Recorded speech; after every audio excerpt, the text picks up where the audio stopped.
Hey, welcome, fight fans, to the magnificent return of Before the Bald Man Speaks, episode 51. God, it's been a long time. Bringing the show back from hiatus.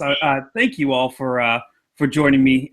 We got off to a little bit of a late start, but there's a lot to talk about. There's a lot to break down. Really, a lot of excitement coming out of this card. Here, helping me break it all down, step by step, all along the way. You could just call him Kentucky's finest, probably. Mr. Wesley Colvin, how you doing, brother? Man, I'm still so pumped up, dude. Like, still kind of shaky, man. But holy shit, man! What a card! What a night, dude! Amazing. Yeah, it's one of these MMA cards that you could really, you wish you could expose a new fan of MMA to a card like this. It always ends up that you end up exposing it to a card and it's a dud. But if you were watching the sport for the first time, couldn't you just imagine just hooking someone and making them a hardcore fan right away based on, watching this pay-per-view? Yeah, absolutely. Somebody tweeted earlier. It was like, this would have been like a perfect like Fox card, not like something that you need to pay $60 for, but like something that you could be sitting around on a Saturday night with like kind of a down sports night. Like there's nothing going on tonight. Mm-hmm. And you could like be drinking some beers with your buddies that don't watch the fights, and they could watch these and be like, holy shit, man, I might check this out some more. But it was kind of a hard sell to sell this pay-per-view. The hardcores knew that it had the potential to be crazy good, but the average fan doesn't even really know who Max Holloway is, so. Yeah, I think you could say that about a lot of the fights, but you're absolutely right. Imagine this as a Fox card with those top four fights. If you had Gastelum with his TKO victory in the third, high drama in that fight. Cub Swanson against Doo Ho Choi. We will talk about that fight, and people will talk about that fight for years. Donald Cowboy Cerrone finding his finish in the third round, and another third round finish, but late in the third round for Max Holloway. Just competitive, great fights all around.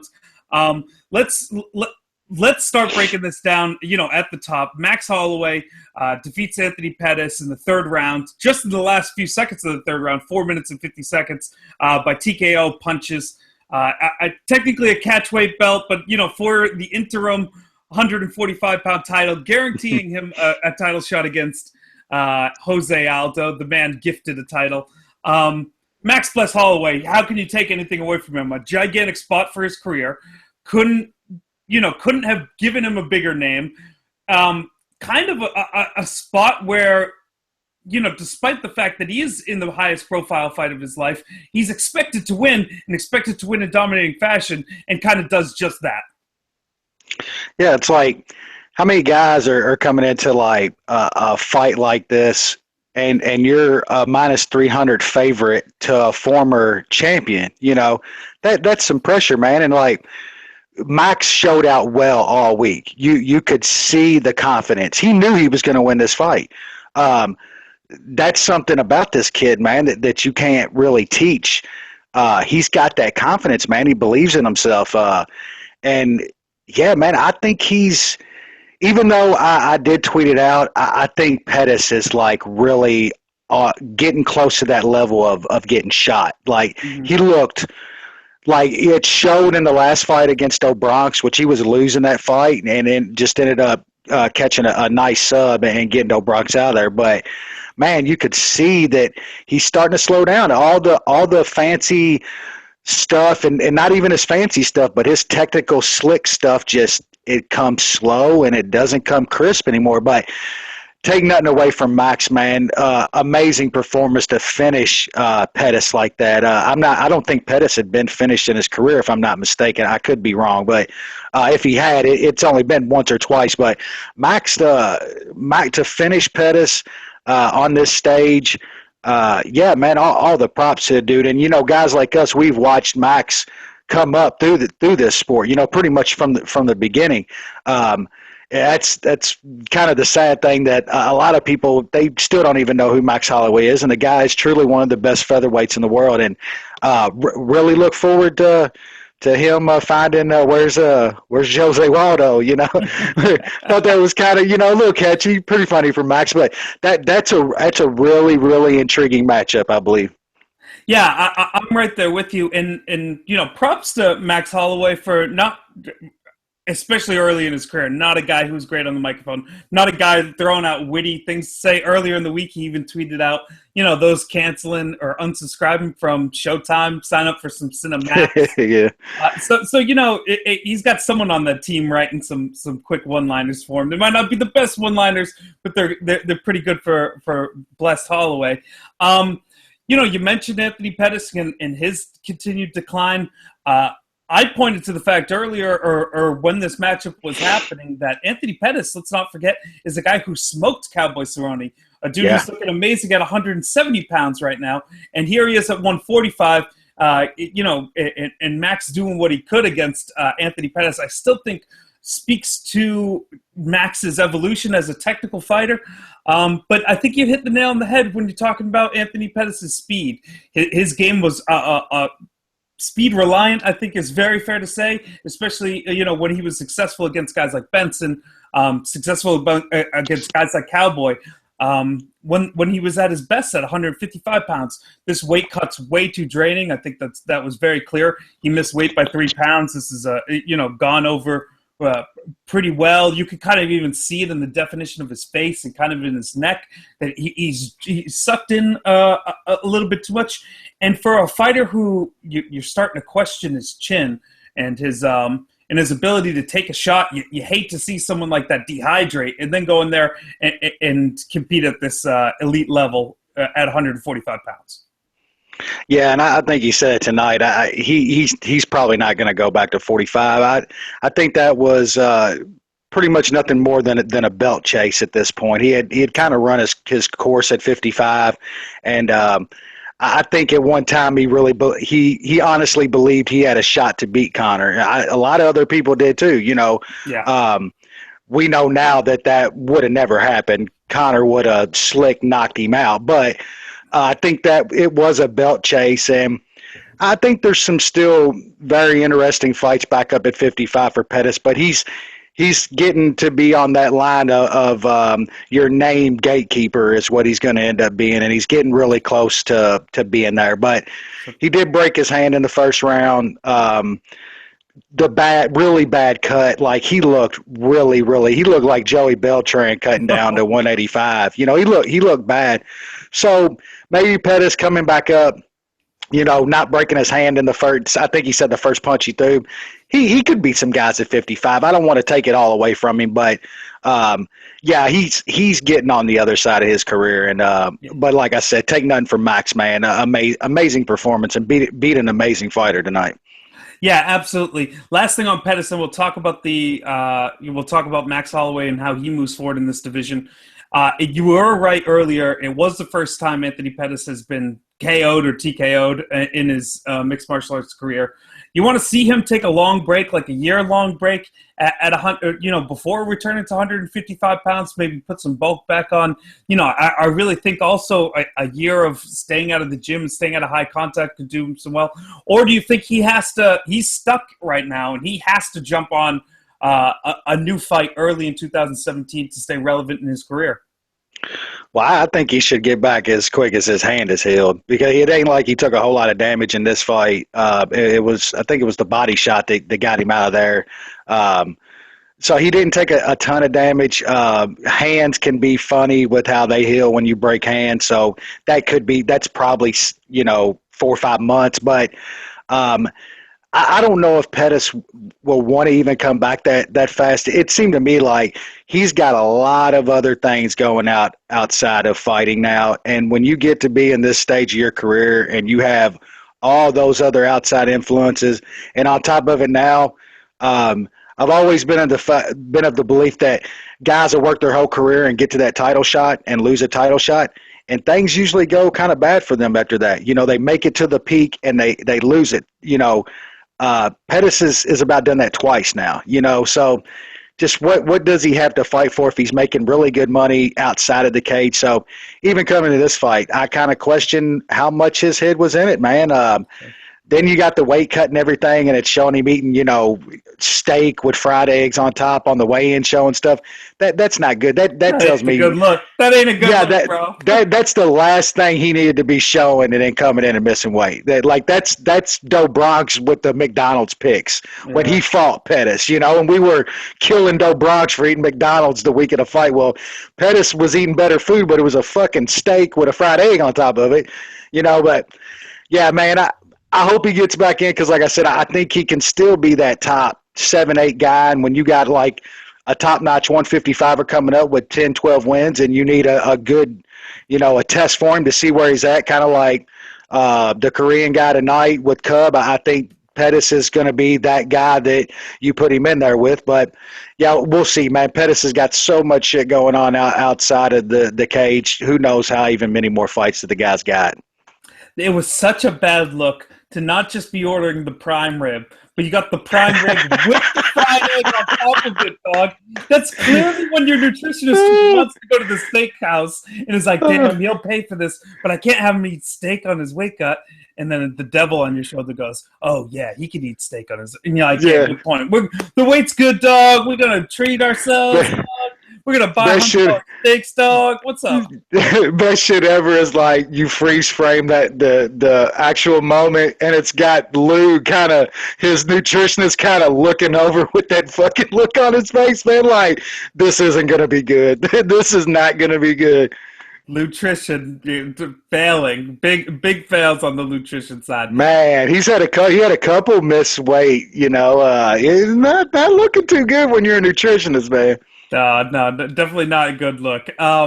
Let's shift gears here and talk about Max and what he's been able to accomplish at 145 pounds. You're talking about a 10-fight win streak. You're talking about those last 5 wins being a submission victory over Cub Swanson, a TKO victory over Charles Oliveira, a decision against Jeremy Stevens and Ricardo Lamas, and now a TKO victory over Anthony Showtime Pettis. He's moving clearly into a fight for the undisputed championship against Jose Aldo. What kind of shot do you give him against, a guy who was, until being knocked out by Conor, the most feared person at 45 for nearly a decade? Look, I know people will call me crazy, but I still think Jose Aldo is the best featherweight in the world. I know Conor caught him. I give him all the props in the world. People know how I rag on Conor. McNutty is what I like to call him. McNutty got him. He caught him. I think Aldo in that fight just way too emotional. But besides that, Aldo is still what he did to Frankie at 200. That's legit best featherweight in the world shit. I mean, Frankie's still that dude, and Aldo made him look like a top 20 guy. Like, seriously, put a beating on Frankie. So, man, it's hard for me. I think it's a coin flip. I really do. I favor Aldo because, like I said, I still think Aldo's the best featherweight in the world. And the only fight that I've seen that man lose is I still think it's a fluke punch. It was a punch that caught him and knocked him out. Taking nothing away from McGregor on that, but I think it was kind of a fluke punch, and I still think Jose's the best featherweight out there. Now, for me, as far as a pick and a bet and stuff, when that fight comes up, it's probably going to be who's got that plus number next to their name when it comes to betting that fight. So I really hope we see it, and we heard kind of heard Dana off to the side before they read the decision, telling him to call out Jose for the next New York card 208 or something like that. So that's behind a quick turnaround. A little bit, real yeah. quick, right? That's a quick turnaround for Max, but I hope we see that fight very, very soon before Jose pulls another fucking back muscle or something. Yeah, that seems like a quick turnaround for Jose Aldo to sign to that dotted line. I'm not sure if he's quite that eager to get back that quickly. I think you hit the nail on the head. That Frankie Edgar fight for Jose Aldo was really telling to me. If we want to look at, does Jose Aldo still have it? He looked like an expert fighter in that fight. It looked like he had taken leaps and bounds over. I don't know. I've always just viewed, Frankie Edgar as a guy who, especially under the direction of Mark Henry, a guy who was going to game plan and and work and see holes in your game. And it seemed like his adjustments on the fly and just beating Frankie to the punch were really unbelievable. So it's going to be a tough one for Max, because I think the way to beat Jose Aldo is how Conor did it. But how Conor did it is his innate talent and just that, that supreme power in his left hand. Mm-hmm. So Max isn't that power guy. Now maybe, it's just that I've watched Max forever and I still kind of think of him as that skinny Hawaiian kid who can scrap. He's kind of building into his frame a little bit more now. But you just don't see him as that. It's obvious from his record that he's not that one-punch knockout guy. And that's what you might need to beat a dude like Jose Aldo over the course of a 5-round fight. But it's still probably, and I know that's a short time, but, if you lined up every single title defense in Jose Aldo's career and you mark your excitement about his opponents and his opponent's likely chances of winning, besides Conor McGregor, I think your number 2 right now is Max Holloway as a guy you give us a legit shot of winning. Yeah, there was nobody else before and after that I would say that about probably. Used to think that Frankie would be that toughest competition for him. I think that the time kind of passed Frankie by, though. Frankie needed to go down to 45 like 3 or 4 years ago, not now. And then talking about Aldo in that Frankie fight, man, like Aldo has always had the best takedown defense that I've ever seen in my life. I've watched this sport for a long, long time, and nobody has takedown defense like Jose Aldo. And it was on another level in that fight. He was literally one arm and one underhooking Frankie and tossing him to the side. Frankie Edgar, just underhooking him and tossing him to the side. It was just unbelievable stuff. But in the Max fight, it's going to be a kickboxing match. And like you said, and we've seen it. The only way Aldo's ever been beat is by one quitter hitter. I mean, that's it. Nobody's stood and struck with Aldo for 5 rounds and beat him ever. So I'm having a hard time seeing Max. He, like you said, he doesn't have that knockout power. He's going to have a 5-round kickboxing match with Jose Aldo. And who's ever won a 5-round kickboxing match with Jose Aldo? Very, very intriguing fight. Very intriguing.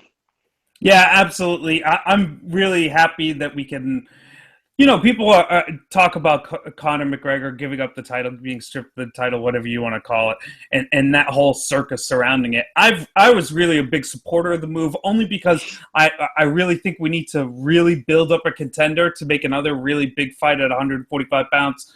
Because the Jose Aldo fight's really not there. He's going to have to do 2-3 title defenses to really build the interest to a rematch or for a rematch that back up.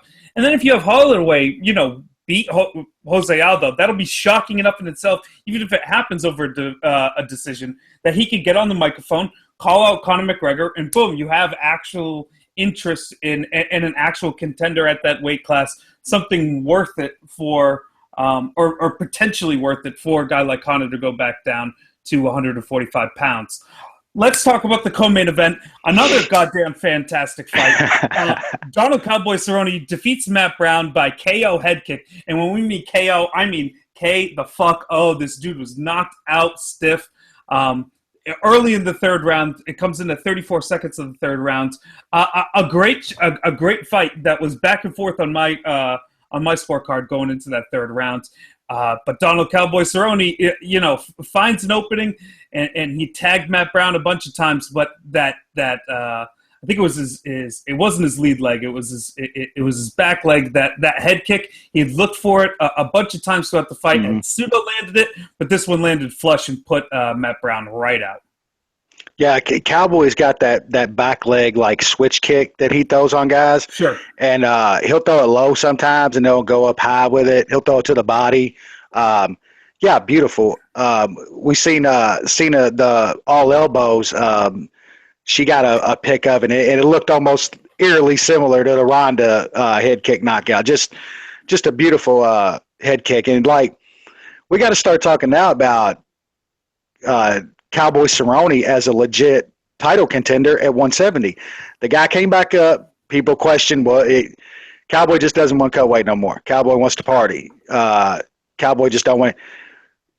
say whatever you want about Cowboy. That dude works his ass off. That dude comes to fight, and he always shows up. He's got 4 straight wins at 170. You got to start talking about him as a title contender. This fight, though, great performance and everything, but honestly, I gave Matt Brown no chance in this fight. This was literally a perfect stylistic matchup for Cowboy Cerrone. The guy was never going to threaten him with a takedown, ever, which I don't think that would have helped him. Cowboy's better. Cowboy could have went in there and took Matt Brown, took him down in the first 4 seconds and submitted him if he wanted to. He wanted to kickbox like he always does. Cowboy wants to put on a show and get those bonuses. But Matt Brown, whenever he has stepped up to this level, he always crumbles. I mean, and it's not a total knock against him because the guy's a great, exciting fighter and he puts on great fights, and we all like to see that. That's why he stuck around the whole time. But I mean, guys like Eric Silva and stuff have had Matt Brown in loads of trouble. So really good performance by Cowboy. But like I said, I think it was a really good stylistic matchup for him here. Take nothing away from Matt Brown, though. He did drop Cowboy that one time. Landed some nice stuff on Cowboy. So really good fight, though, as far as an all-around fight, man. Action and then, damn, the head kick knockout. What more can you ask for, man, from it was what we all thought it was going to be, right? Yeah, absolutely. Real quick, if we want to talk about the loser side of this, you got to salute Matt Brown, a guy who's never, if we're going to be frank and honest about it, in my opinion, a guy who's never had the elite amount of talent needed to compete at mixed martial arts, top 10 level. But a guy who has the heart, who has the grit, who learns the techniques, is disciplined, is a hard worker, and excels his athletic ceiling. Yeah. And guys like that, I think you can't help but admire them because, they it's almost like they clearly should lose. And honestly, if you look at Matt Brown's record, he does lose these situations. He's not a guy who should be fighting probably the top 5. But if you want to test yourself, you have to bring a fight to Matt Brown because he'll grit it out. He'll take shots that honestly should cripple him, and he'll put one on you. So just like he tested, Matt Brown today. He went 5 with Robbie. He went 5 rounds with Robbie Lawler, Which no human being should do. Yeah, exactly, man. Yeah, mad respect to hell, man. He upped and moved his whole family out to Colorado, last year or something, just to keep putting in that work. He knows I'm not the guy that's as skilled as these top 5 guys, like you said, top 6 or 7 guys. But dude puts in the work. I think we all respect, fighters like that. Yeah, Matt Brown on an ugly skid though, 1-5 in the last 6. Took a little bit of time off, you could say, after the last loss to Jake Ellenberger, which was a quick TKO loss for him. But 6 months isn't the longest stretch. I'd like to see him, especially after the big head kick KO, take a good bit of time off, fight some names, maybe some fading names in that division. I don't want to see him pushed and put against young, hungry guys.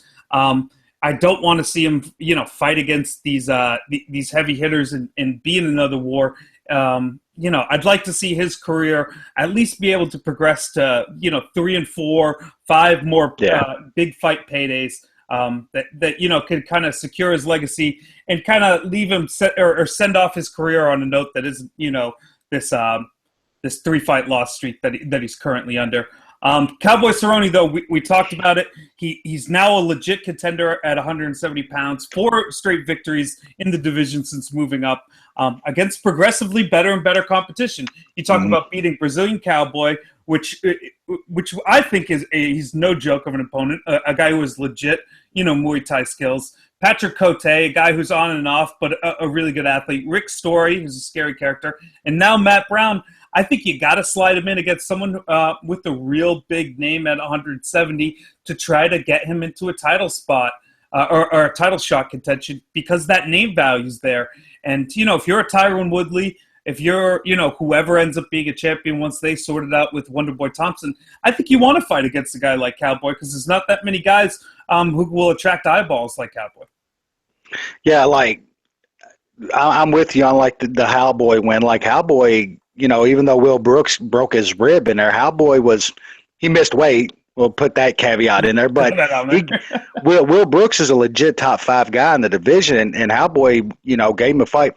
Cowboys got some really, really good, not really, really good, but some decent wins of some tough guys in that division. And yeah, like you said, why wouldn't you want Cowboy as a main event as your opponent? Like, he's one of the guys that's been around as long as he has, still in the game, that people actually know and want to see fight.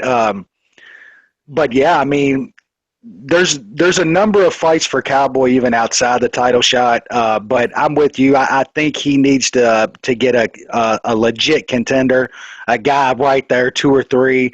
I don't have the rankings in front of me, but somebody that's a title eliminator is what I think he should be in next. I mean, I think a great fight is the fight that was supposed to have happened at 205. You've let Robbie Lawler have his nice break. And, we could make that matchup right now. And I think you could, if Robbie wins, you might not be able to make the argument that he deserves the title shot. I think you could definitely make that case for Cowboy.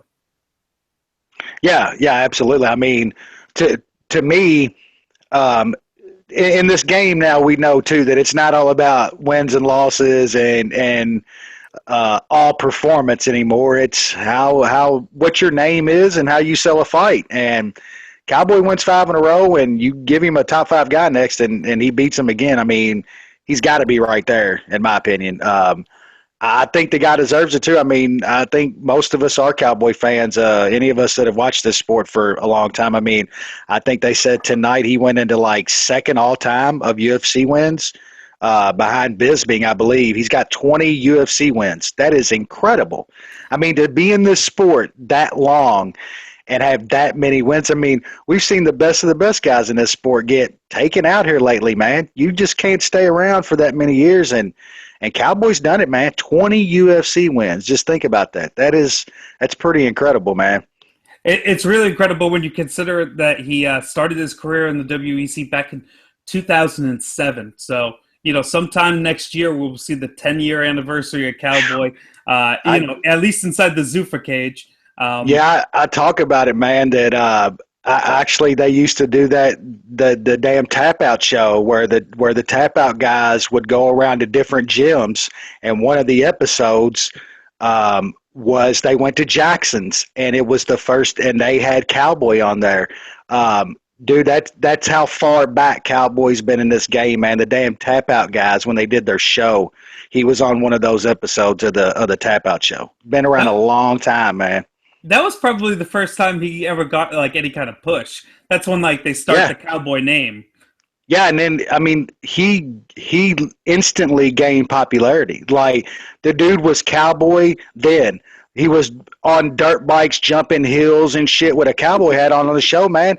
And I can even remember, I was like, damn, I like this dude. And then they showed like one of his fights, and it was like King of the Cage or something like that. And he went there and just jacked the dude up. And I was like, dude, this guy's, he's all right, man, So even back then, man, you could see, been around a long time, man. Always had that persona too, dude. Yeah, I think it's fantastic. I didn't notice, if anything, in the post-fight interview, he didn't mention anything about the Mixed Martial Arts, Association or whatever, the MMAA. Did he? Nah, I didn't hear nothing. Last time I seen, he was saying something about he just came for the T-shirt. So, I don't think Cowboy knew what he was showing. He said, "I didn't know they was putting me on a board." Could you imagine like a real board of directors with like Cowboy Cerrone on it? Like, what kind of input are you expecting him? Fucking C-level Kane sitting over in the corner, just kind of mumbling, shaking his head. Like, what kind of board is that? Yeah, Dillashaw, like what kind of geniuses do we have at this board?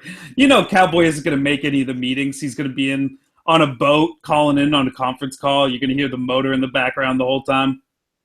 It seems like they didn't think that out too well before they went in front of the media. and like Tim Kennedy's probably like the most responsible person there, and he's lost his goddamn mind pulling his goddamn USADA officials, you know. Like, Yeah, probably like the most he's probably as hated as Bjorn is, to be honest. Like people do not like Tim Kennedy yeah, at all. Understandably so. He's a fucking whack job, seriously. yeah. American war hero Tim Kennedy, least liked person ever. Respect your service, sir, but go fuck yourself. You know? Yeah, it turns out that some of these guys are also giant assholes. Who would have thought it? Yeah, who would have thought? All right, let's talk about what might have been actually the fight of the year. You know, a lot of people going into this card had Du Ho Choi circled. This is kind of a showcase fight for him, and he showed up. But also, we got a vintage performance out of one killer Cub Swanson, just turning back the hands of time. This fight was unbelievable. It was everything that you wanted at a mixed martial arts. Proven that it's, having some guys at 145 pounds that could throw with serious power. But, the chin on Duho, the Cub showing off his chin in some situations too. And after, his performance against Kawajiri before that, there was a lot of questions over whether or not Cub could still could still turn it on. But God damn it, both these guys show up. Instant fight of the year contender. That's not hyperbole. That I think that's going to stand up when we look back on it tomorrow. This was just a fight where both guys were in it in every single round. And honestly, even that decision is kind of misleading when you see two 30-27s up there. I thought at least two of these rounds were razor close. And I agree with the call for Cub because he streaked away with it in that last round.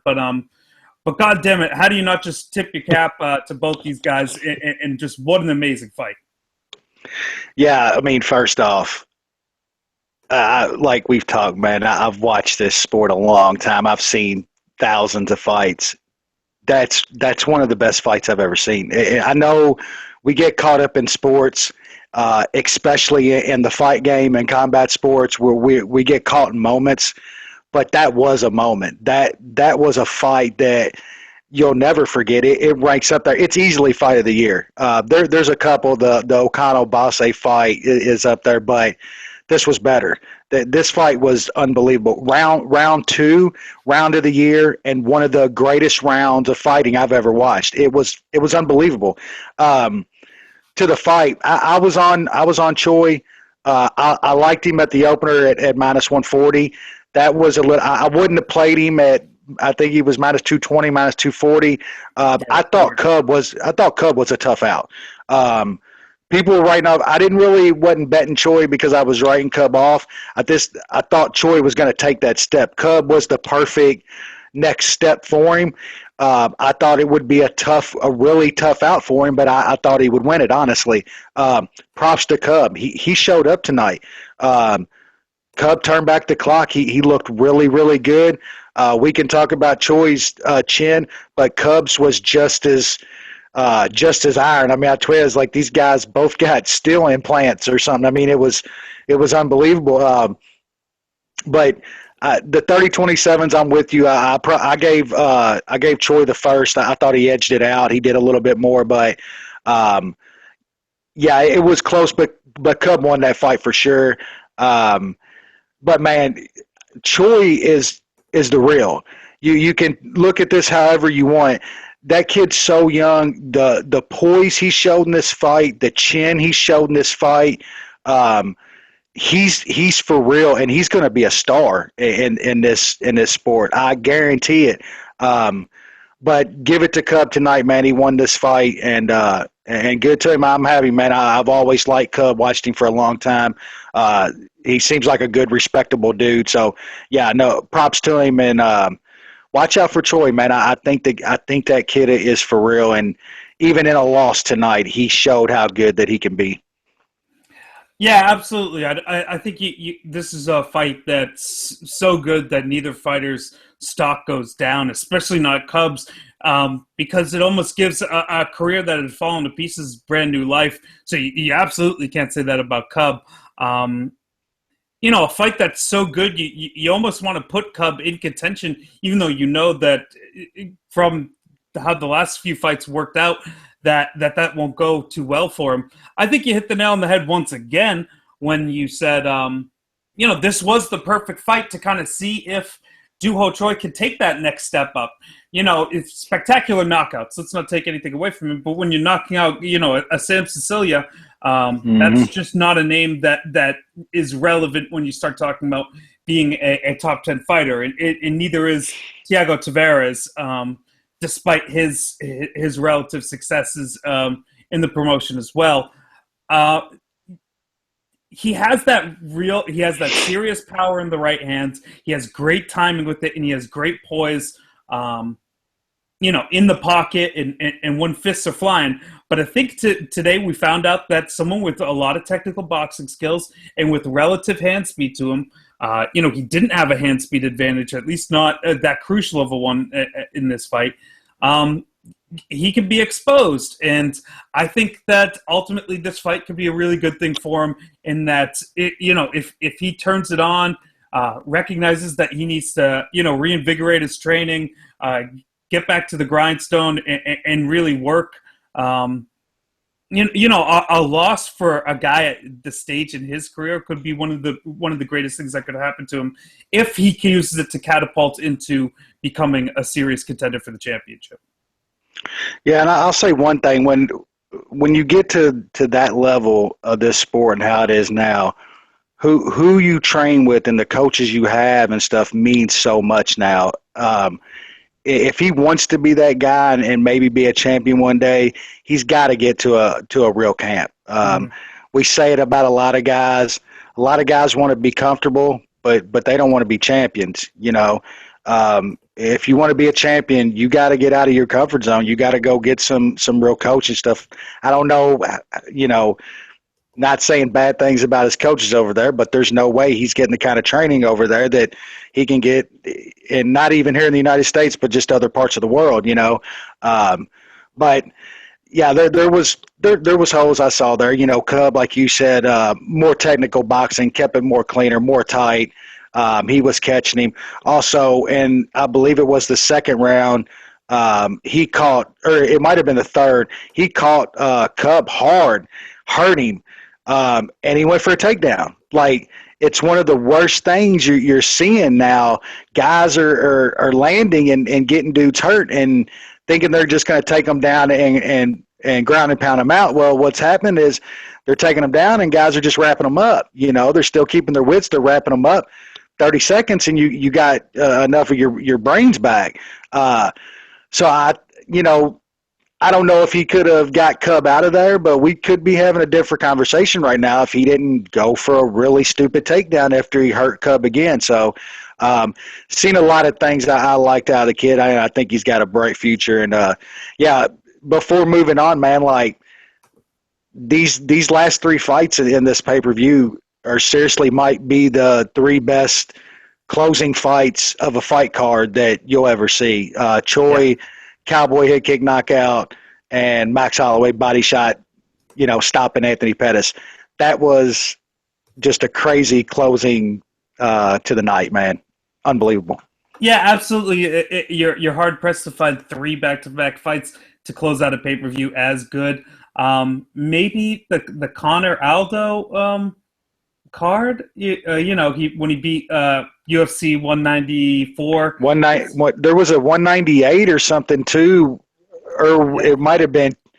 It was one or two cards before 200, or one or two cards after 200. One of them was like the whole card was great too. So, like I said earlier, we kind of live in the moment in combat sports, and what we just see kind of sticks with you. But those three are up there. I don't care what anybody says. Those are three just amazing fights. Yeah, absolutely. I was going to say that that Conor card you remember because Robbie Lawler fought Rory McDonald as well. But even that third fight wasn't so exciting. I think it was the Yoel Romero split decision over Jacare. Yeah. Fight, but didn't have as much high level drama. And in these finishes that come at like the third round, or a fight that goes back and forth like Cub and Doo Ho, Just unbelievable. I want to say, people, if you're watching live, hit us up on hashtag BTBMS. If you want to ask a question to us live during the show, we'll ask whatever nonsense you want to throw out there. Calvin Gastelum defeats Tim Kennedy, and god damn it, did he look like an animal doing it. Tim Kennedy's coming off a 2-year layoff, but is a dude that doesn't strike me as something that would affect him all that much. And it seemed like it did as far as timing and cardio goes. But I think ultimately the story that I took away from this wasn't so much that Tim Kennedy wasn't ready to fight. He looked pretty good out there. It was really that Kelvin Gastelum is an amazing, amazing boxer. Coming out of that tough house, he struck me as a guy who's going to grapple fuck people. I think it's because I only really watched the finale, and I watched him kind of do it to someone who I viewed as a superior striker just because that's what the hype said it was going to be. And now we see him developing into someone who has just a really fluid way of moving and controlling distance in the cage, and a guy who you really wish would get his shit together, because you could see him at 170 pounds being so relevant in that division. And it almost, it's almost a crying shame that we didn't see him against a guy like Donald Cowboy Cerrone. Yeah, well, with Kennedy, that guy's about done. I don't know how much he even wants to fight anymore, to be honest. I think I think it's just more of a test to a man like that now. The military guy. I'm going to get out there and test myself from time to time. I still think young boys. Yeah, exactly. Which, more power to him. He's a bad dude, but I just think he's 38 now. He's getting up there, and with Gastelum, I think you've seen though tonight why he wants to go down to 170 in that first round. Tim Kennedy just held him. The big man held him for a whole round, and it took to almost the end of that round and Kelvin catching him with a couple things, getting him a little shook. Then he gassed out, and Kelvin took over. But I think that's right there. That shows you why he wants to fight at 170, because all of them guys at that weight class are huge monsters, I don't know if they should allow him to do it. Honestly, I don't know how many chances you can give the guy. But if they won't, like you said, man, his hand speed is legit. Like, Kelvin's got some next level hand speed. His combos were crisp. And he moves he doesn't do the herky jerky thing. It's so common to see guys, especially when we're over 155 pounds, to kind of jerk punches, to use muscle. He really just used movement from the hips, and it's real flowy. It's real nice. He was Artem to the next level tonight. No doubt about it. Seriously though, he was. His everything, his slips, all of it was all very high level technical stuff. And I think he could have – I wish he could make the 170, because I think he could be really good down there. Like you said earlier, he was a really good wrestler, and on the Tough House was just taking guys down and grinding them. You see the time he's put in on his striking, and he's a legit mixed martial artist, and I wish he could make that 170, because he could absolutely be a force down there. I don't know how much they can keep trusting him to be pulled from cards and stuff, trying to do it. If you were the UFC, do you let him try it? Because this is my thought process on it. We're in the money making era right now, so we're just trying to make contenders. We're trying to find title challengers and champions, and guys who put on exciting fights in those big spots. So despite all this bullshit around him, at least it's news and it's excitement and it's a contender. So fuck it, man. Let's throw him back in there, see if he can make weight again. The drama's good enough.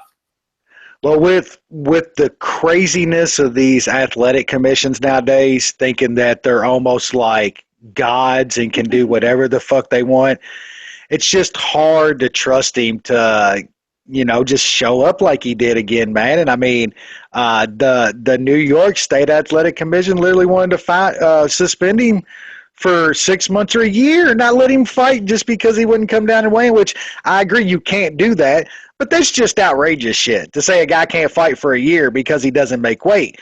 But that's the kind of shit that these athletic commissions are trying to do now. You know, I agree, though, you need guys and contenders in these divisions. I don't think Kelvin can be a contender at 185. No, I just think he's going to catch up to him. It's going to catch up to him at that top 5 guys. I think he could be a contender at 170. I just don't think the guy can make it. And what's crazy is he's not a big muscle-bound guy, which is actually good in the sport. If you're a strong dude like him and you're not all muscle-bound, it's natural kind of born strength. That's good in this sport. And like I said, I hate to see that he can't make that weight because he could be a legit threat down there. Really, I think he could be a really good guy at 185 and climb the ladder, but he's never going to sniff the top 2 or 3 guys up there at just with his size. I just don't see it. Yeah, I think what we saw in the first round with Tim kind of dragging around his back, kneeing him in the back. I think we could see that to the nth degree if he keeps going against the elite. But I'm a supporter of him back to 170. I like the drama. Him versus Scale is just as good a show against him or with him against any other person he's going to fight. So, it's good for the sport. I think you make a great point about his build. He has that strength that isn't all muscle bound like Tim Kennedy's frame is. And it's one of those frames that can that handles cardio and in the pace of fighting really well. The sky's the limit for this guy. If he wants to just get it together for 170 pounds, 2017 could look like a really good year for Calvin Gastelum. Emil Meek scores a unanimous decision victory over Jordan Mean, gives up the first frame, takes back the last 2. If memory serves me correctly, kind of grinds out a victory despite maybe breaking a rib. Real interesting stuff, I thought, from Meek, and I think it's a real statement in his UFC debut. But I want to focus on Jordan Mean, a hometown fight for him, a return to the sport. He had retired technically 2 years ago at the ripe old age of, 26, 27. Making this comeback, I think when I saw him in the second round, when the fight got nitty-gritty, it became really apparent to me that maybe the motivation to be a elite mixed martial arts fighter isn't really there for Jordan. Yeah, I actually bet him in this fight on the opener when it was like minus 130. I thought, look, the kid made the decision to come back. His head's in it. His heart's in it. He's still young, and he was super, super talented. We keep forgetting that Jordan Mean was a super talented young fighter. Mm-hmm. Somebody pushed him back into fighting, probably his father, but it wasn't him. Yeah. He doesn't want to fight. Even in the first round when things were going his way, he didn't look like he wanted to be in there. I like Meek. I like the personality, all that goes with him. I don't think he's great yet. He might be. He might end up kind of decent. He's not that good. Jordan Mean 2 years ago would have knocked that dude out in the first round, my honest opinion. Not this Jordan Mean. Like I said, somebody wanted him fighting. It wasn't Jordan Mean. That kid should go back into retirement before he ends up getting hurt bad. Yeah, absolutely. Jordan Mean, a kid at 22 years of age, beat Joe Riggs, beat Josh Berkman, and beat Cyborg Santos in a fantastic year for a 22-year-old fighter. A guy who started fighting probably too early, and maybe a cautionary tale for, we talked about the sport. What about this next generation that's going to come up that's been fighting since they were 14? Well, maybe they get burnt out when they're 24 and never achieve their full potential. Pettis is like 30, man, and he's looking like he's on the downside of his career, but he's been fighting for 10 years already, There may be a great argument to be made that this sport shouldn't be engaged in until you're at least, the age of 25. Maybe master some other aspect of mixed martial arts while you leave the concussive blows to your head until you're fully developed there. Yeah, Jordan Meehan, like I said, a guy who you flash back at time 5 years and you think the sky's the limit for this guy. Hit some bumps along the road, lost to Tyron Woodley in that big Strikeforce card. Lost to Matt Brown, probably his first or second fight in the UFC. But you figured as a young fighter he'd rebound from these things and they'd be growing experiences. But it turned out that it kind of dampened the flame and tempered what could have been a great career. I'd like to see the guy walk away from the sport personally, because it's an unforgiving one and a brutal one, and it's definitely not going to give you paydays to retire on, at least not with the name value that a guy like Jordan Meehan has. And if it's not your passion and you're not making fuck you money off of it, why the hell are you doing it? Yeah, man, you can't be in this sport half-heartedly. It's not a stick and ball sport. I mean, you're getting hit by a car in there every time you go in there.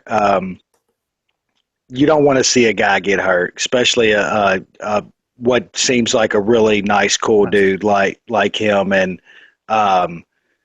yeah, man, like we said, just I think it is that case, man, of a guy that just got started way too early.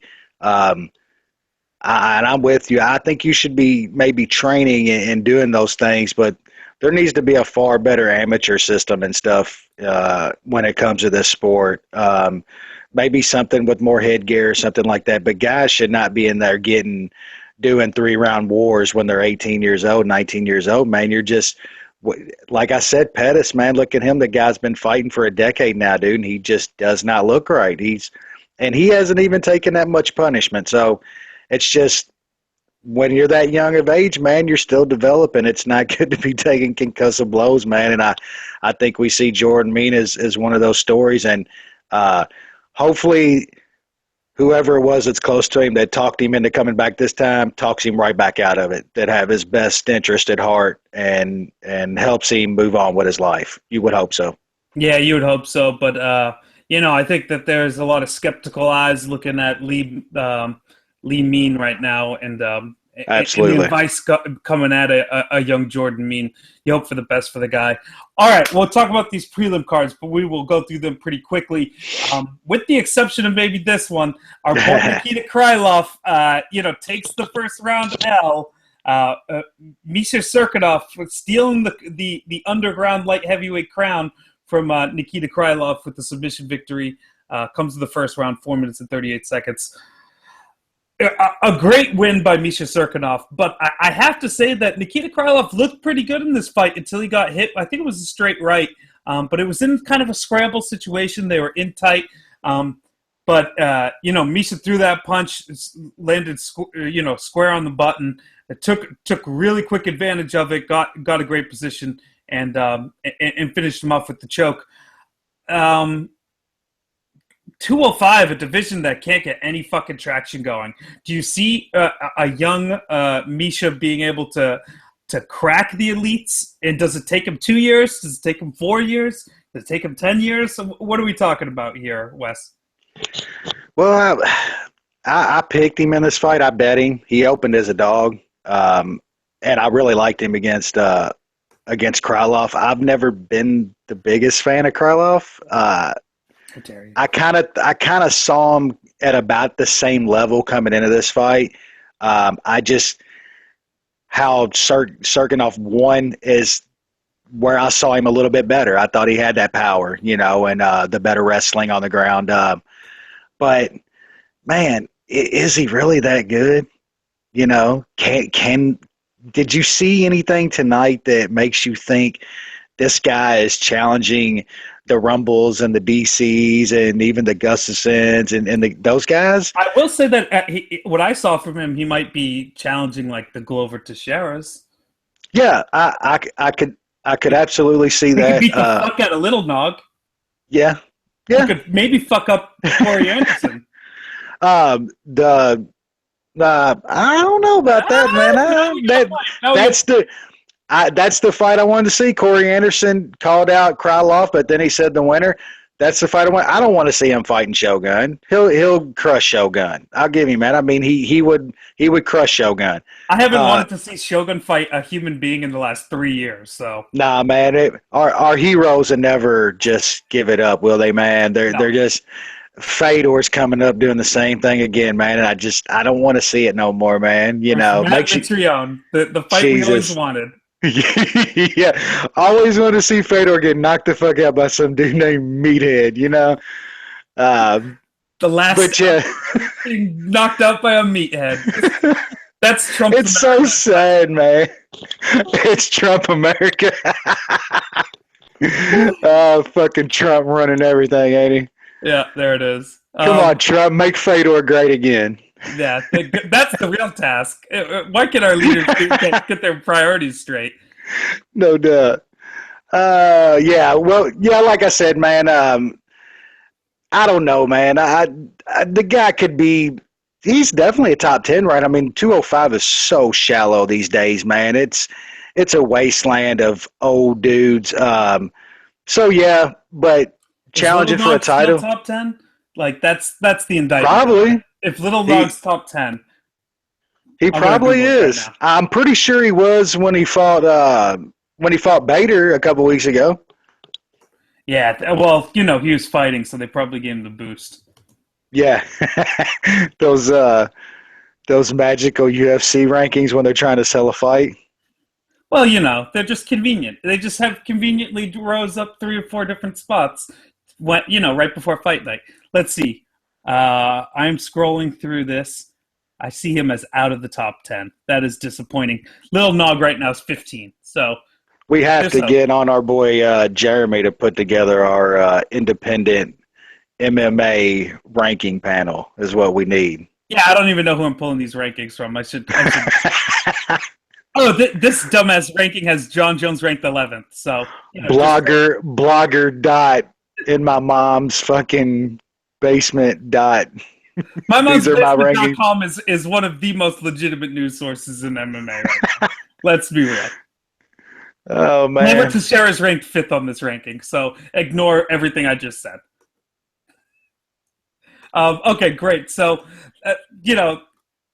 despite Little Nog's ranking in the 205 division, it's obvious that, Misha Sharkanov deserves some sort of consideration as far as, like, relevant guys. I think we're on the same boat. We don't want to see Shogun fight another human being. We want to see him fight a Corey Anderson. Let the winner of that fight someone, either someone emerging like a Bader.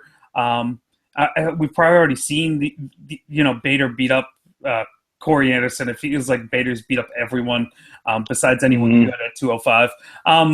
But maybe he fights them. Maybe he fights a Rumble Johnson or the loser of a DC Rumble Johnson, even if they have to take a big L. Because as much as we view a Rumble and a DC as like permanent fixtures in the division, they're getting up there in age. So you figure that there might be something there that at some point these younger guys got to take over. Misha Serkinov's coming up to that golden age of 30, that prime time in 205.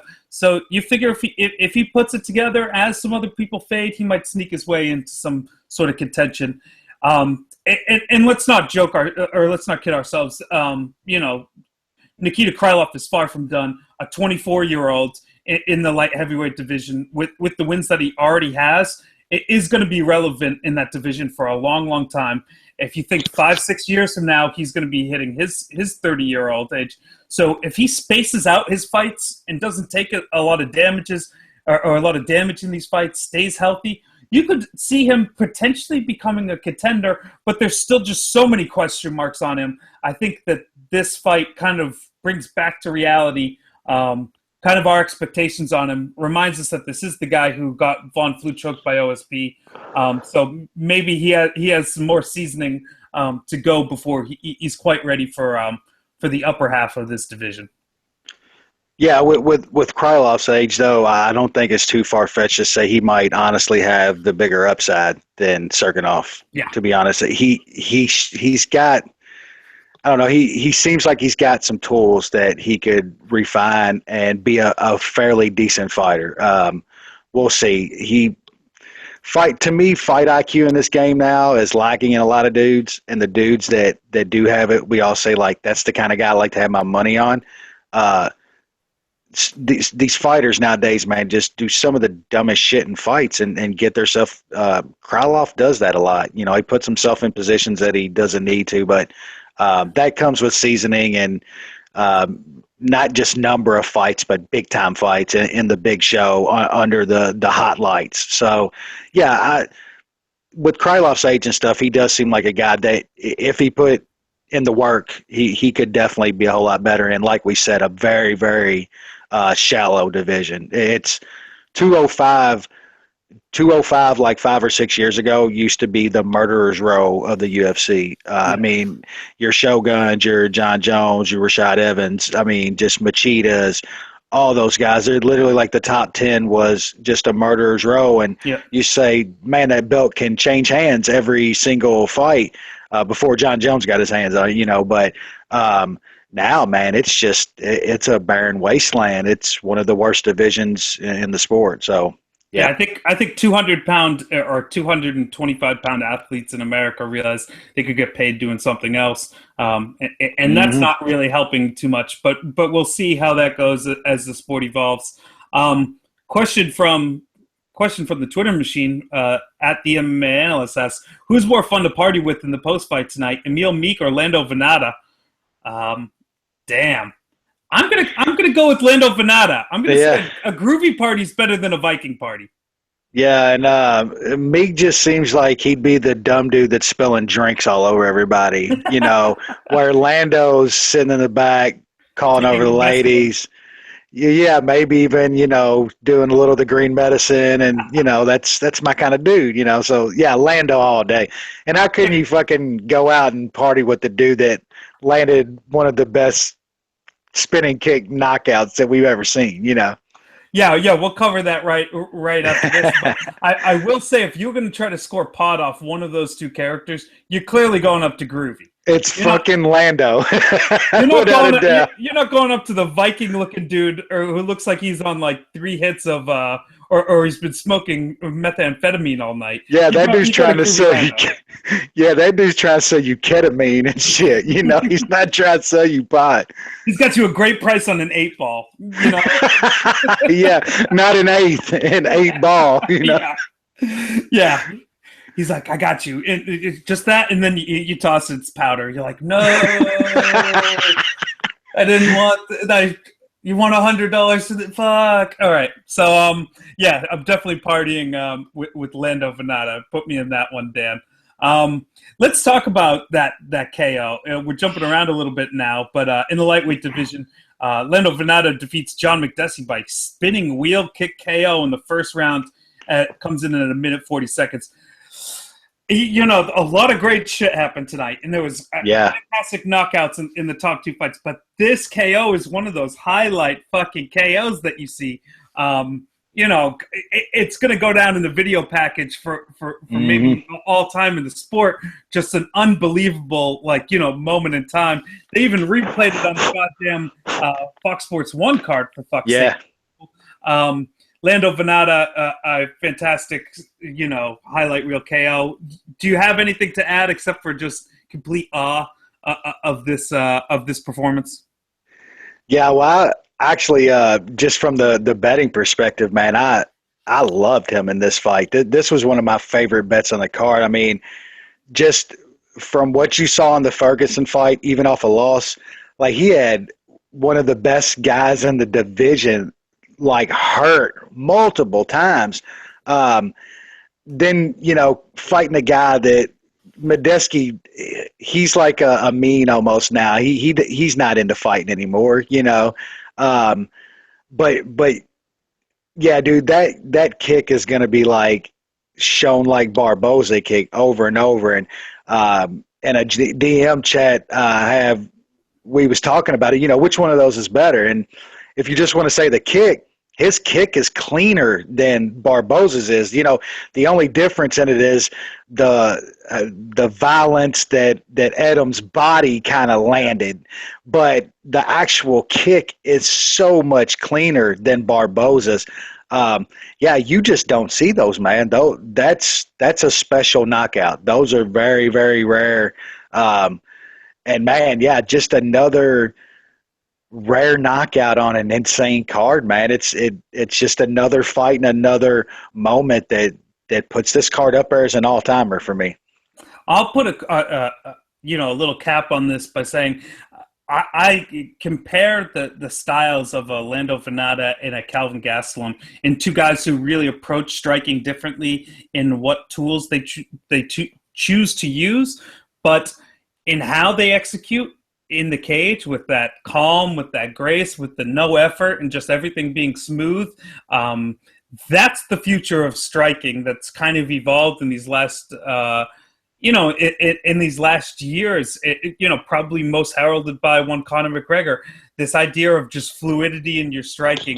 And some fighters just have it in a real natural way. Or I'm not sure if you could quite call it natural. Maybe it's a very trained way, and these guys cultivated over years and years in the gym. But a dude like Lando, cool as a goddamn cucumber, and it translates into even how he throws his punches, how he throws his kick. He sets up the wheel kick by landing this lead kicks and these body kicks earlier that he's kind of just like using as almost jabs. He's just kind of feigning with them, kind of throwing them in there. And then so when he's winding up for for his wheel kick, it's completely not telegraphed. It's hidden behind his habits that he had led up to in the minute and 30 seconds before he threw it. Just one of those masterful performances. And, you realize one guy out there's playing chess while the other's playing checkers. Yeah, you kind of touched on it. I think just with the striking, and it's like there was very few guys that did it, years ago. You had your Anderson Silva.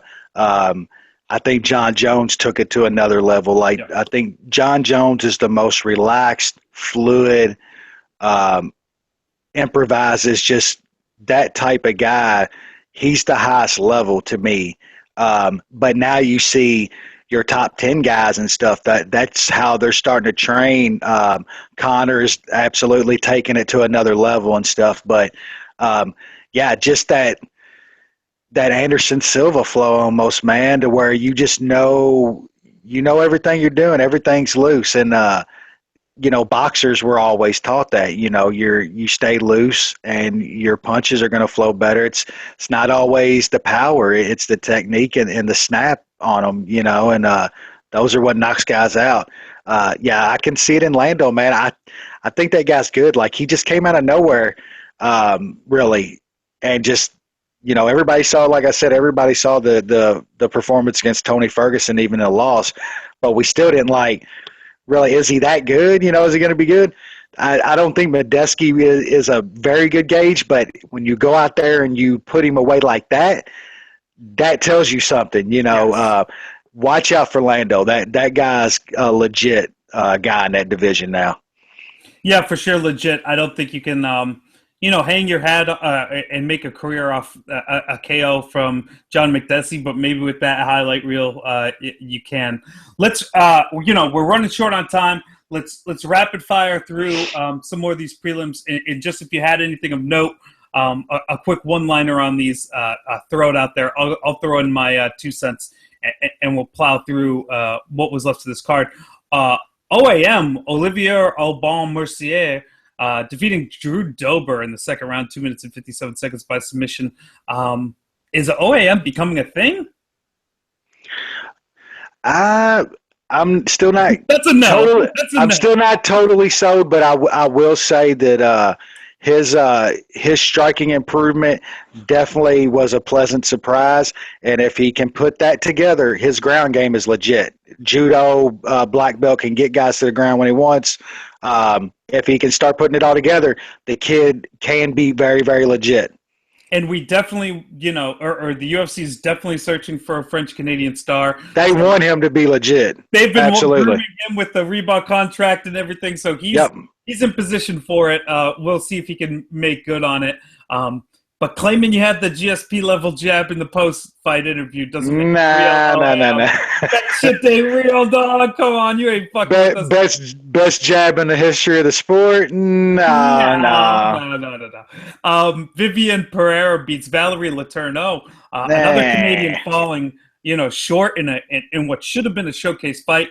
Valerie Letourneau misses weight by 2.5 pounds, loses a split decision in a fight where really nothing fucking happened. Did you even care? Yeah, because I degenerated that a little on Val, but that was a bad decision. She won that fight. I can't get too. I get mad because I had some money on it, but she missed weight, so you can't really feel too bad for her. But she won that fight. She won the first 2 rounds. That was a bad scorecard. Yeah, I feel like the scorecard might have been bad, but ultimately I just threw my hands up and go the officiating in this in the the score keeping or the reffing in this. You know what the fuck I mean? Judging in the sport's fucking terrible. Reffing's in the sport's terrible. Sport's fucking terrible. Why do I do this show? We shouldn't have to talk about that shit every single fucking week. It's crazy after all these years we talk about it every single fucking week. Every fucking week. All right, bantamweight Matthew Lopez defeats Mitch Gagnon, another Canadian falling short, this time by unanimous decision victory. Mitch looked like he had something in the first, but Lopez took the second and third. Is that how this one went down? Yeah. Mm-hmm. It kind of impressed me a little bit. Matthew Lopez looked like a dude who was kind of composed and could put it on a dude. As much as you could say Mitch Gagnon had the big layoff, I still found Lopez to be impressive. Was he impressive to you, Wes? Yeah, in certain aspects of it. Mitch in the first round literally just, put a whooping on him, but all he had was 5 minutes in this fight. And I've seen some say it shouldn't have, but I think that fight should have been stopped. You're right. There was that big moment in the first round where he knocks him down and hurts him bad, and there's a lot his head goes back. Yeah, and for a second he's out, and a lot of people saying that it probably should have been stopped, but Jaron Lavelle, the ref, he's one of the worst 2 refs in this entire sport. Period. Fuck that guy. He will let a dude be murdered. Dead. Like we could be at like a Mayan sacrifice beheading him, and he would be like letting the fight go on. The head detached from the body, and he's he's still moving. He's twitching there. Let's give him a second, see if he recovers. Our boy Naked Gambler.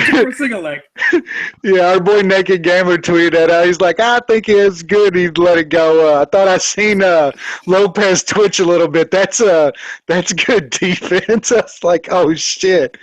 Yeah. But hey man, look, that ref's gonna end up getting somebody hurt. All serious, that dude's gonna end up getting somebody hurt. Yeah, in all seriousness, fuck that dude forever. He deserves he shouldn't be reffing regional MMA for it's actually probably better. He's like reffing No, it's terrible.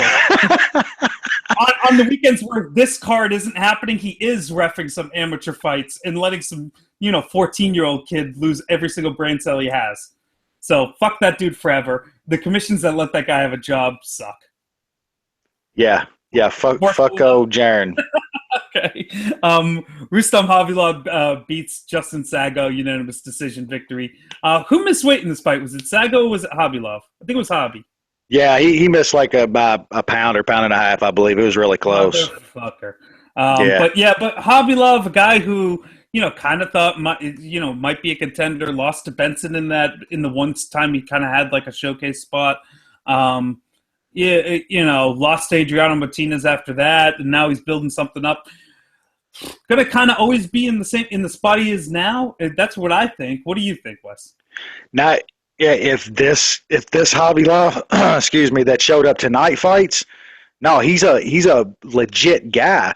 The dude would never show up and do anything. He's like Masvidal to the 10th degree. The dude just won't throw. He won't do nothing.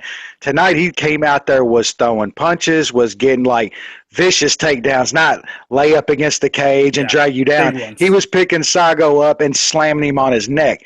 that guy can be a force in the division. Can you get it out of him every time? Remains to be seen. Yeah, I think the question mark will forever be when he starts fighting guys who aren't like Justin Sago's level. Rubber guard. Will he always be able to? Yeah. Will, it's yet to reveal its true form in the UFC. The rubber guard.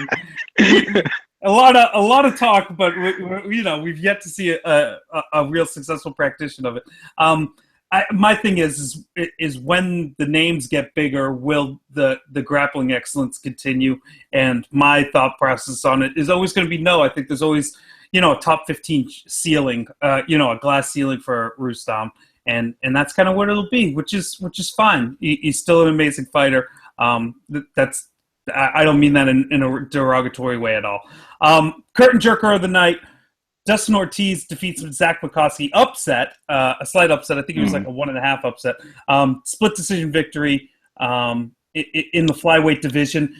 In my opinion, two guys who are still kind of relevant, guys who haven't fought for the title, guys who kind of, for the hardcores, guys who have names.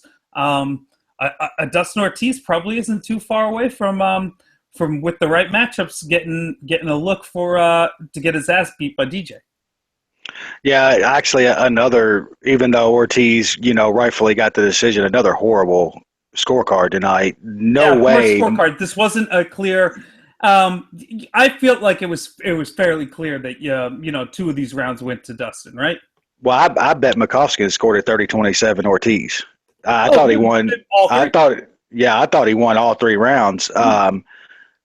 Dustin Ortiz, man, the one thing that really surprised me here is that he was just physically stronger than Zach McCoskey. I know he was a little bit bigger, but McCoskey's always been known to be that tough, strong, gritty wrestler. And, man, he wasn't in this fight.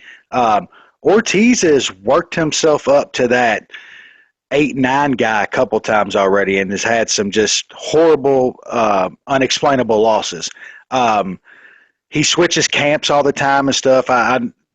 His last camp, he was like training like Glover in his garage and shit back at home. Yeah, Jesus, don't do that, please. I think he said after this fight, he actually went to a local camp down in Tennessee somewhere that actually had some fighters and shit that he could train with. And you see the performance you get out of him. I mean, imagine that dude with that wrestling right there and that ground control and scrambling at a really good camp. Ortiz could have a career. He's got a career. He could be something if he would get his shit together, because he's made it there before. He's been on the cusp a couple times and had some bad losses. So we'll see. I think that was a pretty good win for him tonight over a really tough guy in Zach McCoskey. Yeah, Dustin Ortiz, 3 losses out of his last 5 fights, but they're against Joe B., Wilson Hayes, and Jussier Formiga, guys who kind of excel in that grappling aspect of the game. He's only 27, former Rufus Sport guy, kind of, lost his way with that team, when it had a falling out. Probably just needs to refine himself in the sport, find a spot that works for him, whether that's a camp he puts together himself, but he's got to get together with some high-level guys if he's going to end up contending, because he's going to have to fight one of those names that he lost to probably if he's ever going to, really make a run at this thing. And that means, I could see a rematch against either Hayes or Formiga, in his future. And those are decision losses that he clearly lost. But I think, once again, fights that he had avenues to victory for. So, you'd like to think that one of these two guys in this fight could become a contender or in that shallow 125 pounds division. All right, Wes. Let's put on the let's put on the executive caps. Let's play pretend. Who are we giving out some bonuses to tonight? You're going to give out 2 performance of the night bonuses. You're going to give 1 fight of the night bonus. I think we're pretty clear on fight of the night. There's only one right answer for this. No hipster answers on this one, guys. Yeah. Swanson defeating Doo-Ho Choi. Fight of the year contender for you or no? Oh, yeah, absolutely. Like I said earlier, I think this is an all-time fight. I try don't want to get too hyperbole, but this was an all-time great fight tonight, and I think it's probably going to be fight of the year. Yeah, I think that with 15 or 20 days left in the year, it's a shoe-in for my 16 fight of the year. There's in a year where we had some, Great fights. spectacular fights.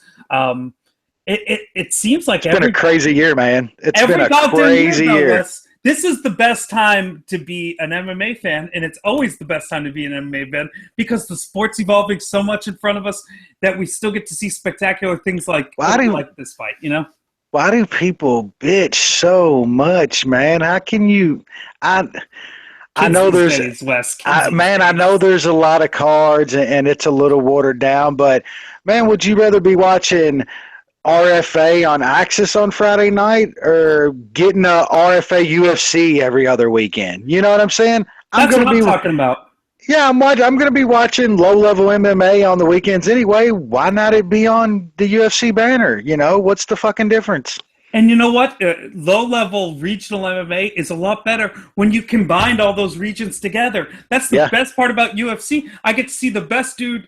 I get to see essentially a guy who would be the RFA lightweight champion fight some dude who would be, the fucking rings. Is rings still a thing?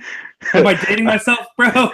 Yeah, probably a little bit. Let's go with legacy. How about legacy? Thanks, dude. Thanks for the saying. I'm like the deep champion. That's still a thing, right? Guys? Yeah, hook and shoot. Dream is this thing still on, guys? Okay, no. You know what I'm saying, though. We get to see the Alaskan fighting championship guy against the best guy who would be fighting in, whatever that New England promotion is. EFFEC. There's too many goddamn regional promotions. But the point is like, I think the model that the UFC is going forward with now is going to be kind of branding lower level MMA into UFC. I think that what we saw in Albany on Friday is a telltale sign of what's to come for the UFC. More low-level stuff just getting branded UFC, especially in markets like New York, who don't really have an established brand for their regional draws. So they can grab and pick up regional draws all throughout New York names. They can just sign them up right now in low-level contracts and make a good fight night happen that they don't have to put too many dollars towards, that, some low-level promoter would have made a couple $1,000. Yeah, it's like, what do you expect on a Friday night in the middle of December up in Albany, New York? I mean, you ain't doing shit in Albany on a Friday night. I've been to Albany. Albany sucks.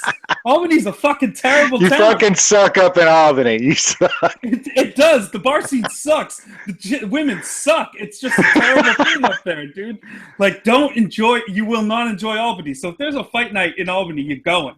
I don't give a fuck, especially on a Friday night. That's the best thing that's happening all month. So don't kid yourself. Even if it is the Black Beast against Shamil Shamalala Ding Dong, you're forking over $60 and getting some, second tier seats and, drinking $5 brews all night. That's not such a bad deal. Nah, that sounds like my everyday life. That's my dream. I wish I could watch the Black Beast knock dudes out every day of my life. That'd be pretty sweet. Sorry about the tangent, folks. They happen. So fight of the night goes to Killer Cub Swanson. I gave you a little bit of time to think about it. I'll give you first crack. Who do you want to give your 2 performance of the night bonuses to?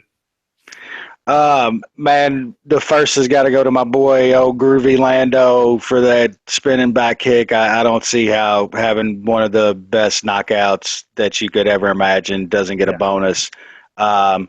And then my last one, I go back and forth between 2 guys, 2 winners in the last 2 fights, but I thought Cowboy, his knockout was just so much better. What a head kick knockout. And I mean, that's the bonus king. Fuck it. Give him another one. Let him go buy some lake beer and buy another boat he can wreck on the rocks or whatever. Yeah, whatever Dana White had to pay $100,000 to. That sounds like there was some shady shit going on. No lawyer I know. I don't know how much damage it was. Cost 100 G's for a retainer. That's some crazy shit. But I think you're right. You got to give him to the head kick knockouts. Especially Donald's. He just stiffened Matt Brown up very bad. But you called him, so I'll go different from you and pick Max, and I'll pick Kelvin. But we know who the real winners were tonight, guys. The head kicks are always special. Fantastic card. In my book, we talked a lot about the lack of big names on this card, or there was a lot talked about the lack of big names on this card. But the violence delivered, especially at the top end. Give it a letter grade, Wes, before we say goodbye to the people. A through F, if you had to grade it like you were a grade school teacher, what did you throw this card?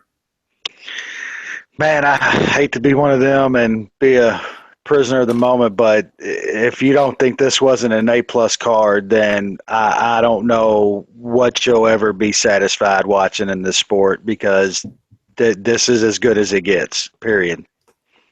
Yeah, absolutely. Well worthy of an A+, man. It's the middle of December. It was a card that snuck up on it. It was in Toronto in a big media market. The main event fell apart twice, if you really want to consider, because everyone knows that the UFC was pulling for that GSP. Then we had the fallout with DC pulling out of the card, and a lot of people just went sour on the whole thing. But Toronto still was there, and the media was going to come out for it, especially the Canadian media. This was a humongous win for the UFC. This is a humongous win for the fans who got to watch this pay-per-view. And I know it probably won't pull in the biggest numbers of the year, but it will definitely keep the excitement surrounding the UFC alive, and it definitely creates, an excitement and a reason for fans to return to watch live MMA if they came to this Toronto card live. And I think that those are two really important things for the UFC moving forward. So A+ all the way.